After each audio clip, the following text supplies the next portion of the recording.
അല്ലെങ്കിൽ അതവരുടെ ഈമാനായിരുന്നു, അതവരുടെ വിശ്വാസമായിരുന്നു എന്നൊക്കെ പറയുമ്പോൾ അത് സ്വർഗത്തിൽ കിടക്കണ മോമിനാനാ പറഞ്ഞത്, ലാ ഇലാഹ ഇല്ലല്ലാഹ് വിശ്വസിച്ച ഈമാനാനാ പറഞ്ഞത് എന്നൊന്നും വരുത്തി തീർക്കാൻ ശ്രമിച്ചത് കൊണ്ടായില്ല.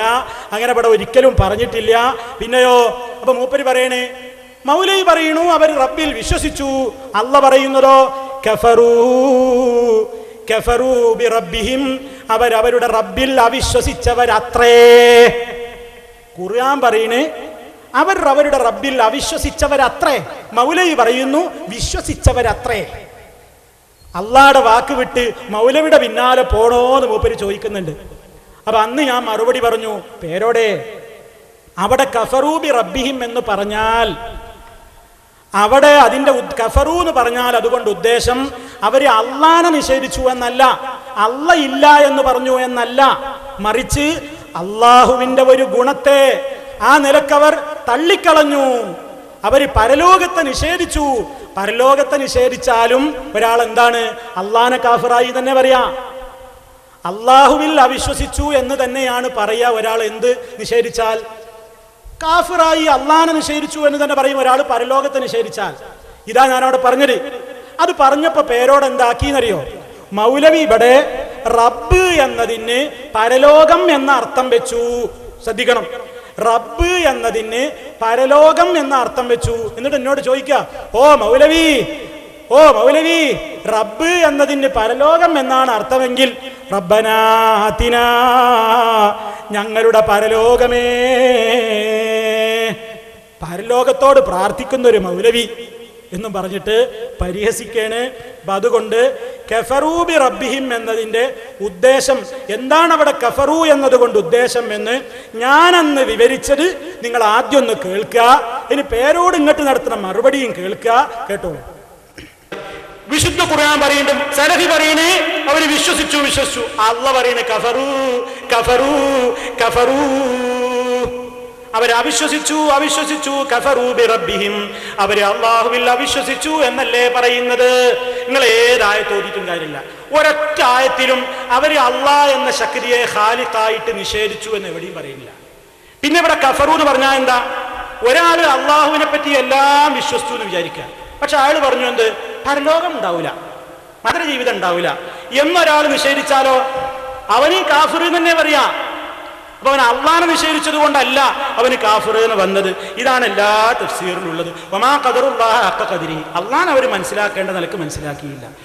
അപ്പൊ ഞാൻ ഇവിടെ പറഞ്ഞോ, കഫറൂ ബി റബ്ബിഹിം എന്നാൽ ആ റബ്ബ് കൊണ്ട് അർത്ഥം അള്ളാഹു, റബ്ബ് എന്നതിന്റെ അർത്ഥം പരലോകമാണ് എന്ന് ഞാൻ ഒരു വാക്കയിലുണ്ടോ?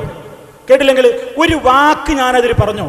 റബ്ബ് എന്നതുകൊണ്ട് ഇവിടെ ഉദ്ദേശം പരലോകമാണ്, റബ്ബ് എന്നാൽ അർത്ഥം പരലോകമാണ് എന്ന് ഞാൻ പറഞ്ഞോ?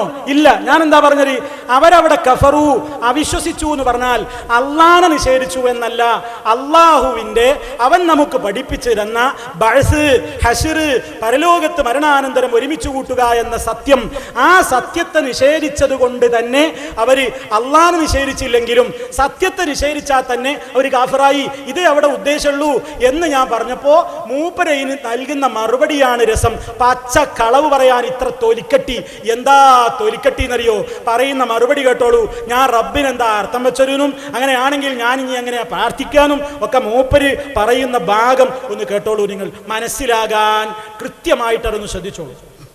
ഇനി ഞാൻ മൗലവിനോട് ചോദിക്കുന്നു, റബ്ബ് എന്നതിന്റെ അർത്ഥം പരലോകം എന്നാണെങ്കിൽ മൗലവി നിങ്ങൾ റബ്ബനാ ആതിനാ ഫിദ്ദുനിയാ ഹസന എന്ന് ദുആർക്കുമ്പോൾ അതിന്റെ അർത്ഥം എന്താണ്? റബ്ബനാ ഞങ്ങളെ പരലോകമേ, ആതിനാ ഫിദ്ദുനിയാ ഹസന ഞങ്ങൾക്ക് ദുനിയാവിൽ നല്ലത് തരണേ. പരലോകത്തോട് ദ്വാർക്കുന്ന ഒരു മൗലവി, ആ മൗലവിനെ കൊണ്ടുവരുന്ന കുറെ മനുഷ്യന്മാരും നിങ്ങളൊന്ന് ആലോചിച്ചു നോക്ക്, എവിടെ എത്തിപ്പോയി കൗമ്? ആ കൗമേ ഒന്ന് ചിന്തിച്ചു നോക്കേ, എവിടെ എത്തി നിങ്ങളെ മൗലവി? റബ്ബ് എന്ന് പറഞ്ഞാൽ പരലോകമാണ് പോൽ. കളവ് പറയുന്ന ഒരു മുസ്ലിയാര്, ആ മുസ്ലിയാരെ കൊണ്ടുവരുന്ന യാ കൗമേ എവിടെ എത്തിപ്പോയി നിങ്ങള്? എന്റെ പ്രസംഗത്തിൽ ഞാൻ അങ്ങനെ പറഞ്ഞോ? റബ്ബ് എന്ന് പറഞ്ഞാൽ പരലോകാണ്, റബ്ബനാ ആതിനാ എന്ന് പറഞ്ഞാൽ എന്തിനാണ് നിങ്ങൾ ഈ കളവ് പറയുന്നത്? ഞാൻ എന്താ പറഞ്ഞത് എന്ന് ഒന്നുകൂടി കേട്ടോളൂ. എന്താ ഞാൻ പറഞ്ഞത് ഒന്നുകൂടി ശ്രദ്ധിച്ചോളൂ. കഫറൂ ബി റബ്ബിഹിം എന്നല്ലേ ഖുർആനിൽ അല്ലാഹു പറഞ്ഞു. അതിന് മൗലവി എന്ന് വെച്ച അർത്ഥം എന്താ? അള്ളാഹുവില്ല വിശ്വസിച്ചു. അതിന് മൗലവി എന്ന് വെച്ച അർത്ഥം എന്താ? അള്ളാഹുവില്ല വിശ്വസിച്ചു. അതിന് മൗലവി എന്ന് വെച്ച അർത്ഥം എന്താ? അള്ളാഹുവില്ല വിശ്വസിച്ചു. മൗലവിന്റെ നേതാക്കന്മാർ വെച്ച അർത്ഥം എന്താ? നേതാക്കന്മാർ വെച്ച അർത്ഥം അക്കൂട്ടർ തങ്ങളുടെ റബ്ബിൽ അവിശ്വസിച്ചവരത്രേ. റബ്ബ് തന്നെ അള്ളാഹ് തന്നെയാണല്ലോ. കണ്ടോ, പേരോട് നുണ പറഞ്ഞു, പേരോട് തന്നെ പൊളിച്ചു. അപ്പൊ കേട്ടോ, അതിനാണ് കേൾപ്പിച്ചത്. പേരോട് ആദ്യം പറഞ്ഞു റബ്ബ് എന്ന് പറഞ്ഞാൽ മൗലവി അർത്ഥം വെച്ച പരലോകാണ്. അതേ നാവ് കൊണ്ട് പറയാണ് കഫറൂ ബി റബ്ബിഹിം എന്നുള്ളതിന് മൗലവി വെച്ച അർത്ഥം എന്താ? അള്ളാഹുവിൽ വിശ്വസിച്ചു. മൗലവിയുടെ നേതാക്കന്മാർ വെച്ച അർത്ഥം എന്താ? റബ്ബിൽ വിശ്വസിച്ചു. ഈ നാവ് കൊണ്ടാ കുറച്ച് മുമ്പ് പറഞ്ഞത് റബ്ബ് എന്ന് പറഞ്ഞാൽ മൗലവിക്ക് പരലോകാണ്. ഒന്നുകൂടെ കേൾപ്പിച്ചു കൊടുക്കുക ഭാഗം. മൂപ്പര് തന്നെ നോണ പറഞ്ഞതും മൂപ്പര് തന്നെ മറുപടി പറയുന്നു, രണ്ടും കൂടി ഒന്ന് കേൾപ്പിച്ചാൽ തിരക്കില്ല. കഫറൂ ബി റബ്ബിഹിം എന്നല്ലേ ഖുർആനിൽ അല്ലാഹ് പറഞ്ഞു. അതിന് മൗലവി എന്ന് വെച്ച അർത്ഥം എന്താ? അള്ളാഹുവിൽ വിശ്വസിച്ചു. അതിന് മൗലവി എന്ന് വെച്ച അർത്ഥം എന്താ? അതിന് മൗലവി എന്ന് വെച്ച അർത്ഥം എന്താ?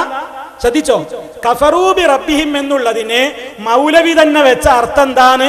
പേരോടിന്റെ തൊള്ള കൊണ്ട് അള്ളാഹ് പറയിപ്പിക്കുകയാണ്. നോണ പറഞ്ഞ അങ്ങനെ ഇരിക്കും. ആദ്യം നിങ്ങൾ പറഞ്ഞു കഫറൂ ബി റബ്ബിഹിം എന്ന് പറഞ്ഞാൽ പരലോകാണ് എന്നാ പറഞ്ഞത്.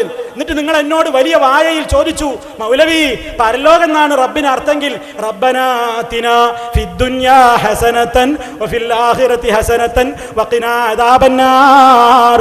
പരലോകമേ, ദുനിയാവിൽ നല്ലത് തരണേ. പരലോകത്തോട് വിളിച്ചു തേടുന്ന ഒരു മൗലവി, ഇയാളെ കൊണ്ടുവരുന്നവർക്ക് എന്ത് പറ്റി? യാക്കൗമേ യാക്കൗമേ എന്നൊക്കെ ചോദിച്ചിട്ട് യാക്കൗമിനെ പമ്പര വിഡ്ഢികളാക്കിയ പേരോടിന്റെ അതേ നാവ് കൊണ്ട് അല്ലാഹ് അതേ പ്രസംഗത്തിൽ തന്നെ സത്യം പുറത്തേക്ക് കൊണ്ടുവരുന്നു. സലഫി പറഞ്ഞിട്ടില്ല കേട്ടോ, സലഫി റബ്ബിന് പരലോകം എന്ന അർത്ഥം വെച്ചിട്ടില്ല, സലഫിയുടെ നേതാക്കന്മാരും വെച്ചിട്ടില്ല. മറിച്ച് സലഫിയും സലഫിയുടെ നേതാക്കളും വെച്ച അർത്ഥം എന്താണ് കേട്ടോളൂ.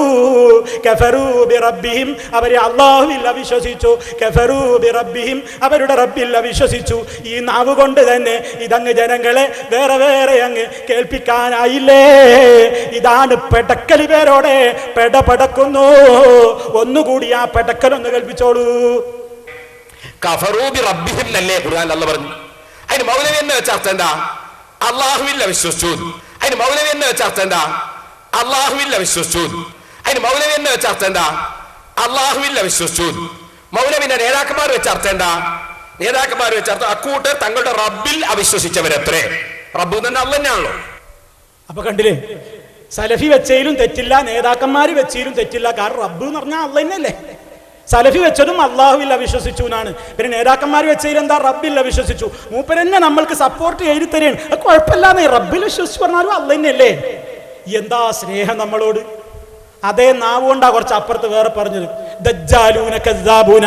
മഹാനായ നബി സല്ലല്ലാഹു അലൈഹി വസല്ലം പറഞ്ഞു, അവസാന കാലത്ത് ആരാ വരിക, എന്താ സ്വഭാവം? പേരോടിന്റെ നാവ് കൊണ്ട് പറയട്ടെ എന്താ ഇപ്പൊ സംഭവിച്ചത്. കബളിപ്പിക്കുന്നവർ വരും, അട്ടിമറിക്കുന്നവർ വരും എന്ന് നബി സല്ലല്ലാഹു അലൈഹി വസല്ലം തങ്ങൾ പറഞ്ഞ ഒരു ഹദീസ് ഉണ്ട്. അതെല്ലാവർക്കും അറിയുന്നതാണ്. ഇപ്പൊ വ്യക്തമാവും ചെയ്തു. എല്ലാവർക്കും അറിയുക ചെയ്യാം. സംഗതി വളരെ ക്ലിയറുമായി. നോക്കണം നിങ്ങൾ എവിടെ എത്തി ഇയാള്. പറയുമ്പോ സൂക്ഷിക്കണം കേട്ടോ, പറയുമ്പോ സൂക്ഷിക്കണം. ഇവിടെ വന്ന് സലഫിനെ കുതിര കയറിയാ പോരാ കേട്ടോ. ശരിക്കും മറുപടി പറഞ്ഞോ. മറുപടി പറയാണ് വേണ്ടത്. നിങ്ങൾ എന്നെ ഒന്ന് പറയാ, നിങ്ങൾ എന്നെ ഒന്ന് പറയാ. ഇതൊക്കെ രണ്ടും ഒരു തൊള്ള കൊണ്ടാ കേട്ടോ. ഇനി നിങ്ങൾ ചിന്തിച്ചോ സഹോദരന്മാരെ. ഞാൻ പറഞ്ഞിരുന്നു അന്ന് ഞാൻ പറഞ്ഞു, ഈ മുശ്രിക്കീങ്ങള് വിഗ്രഹത്തെ ആരാധിക്കുമ്പോ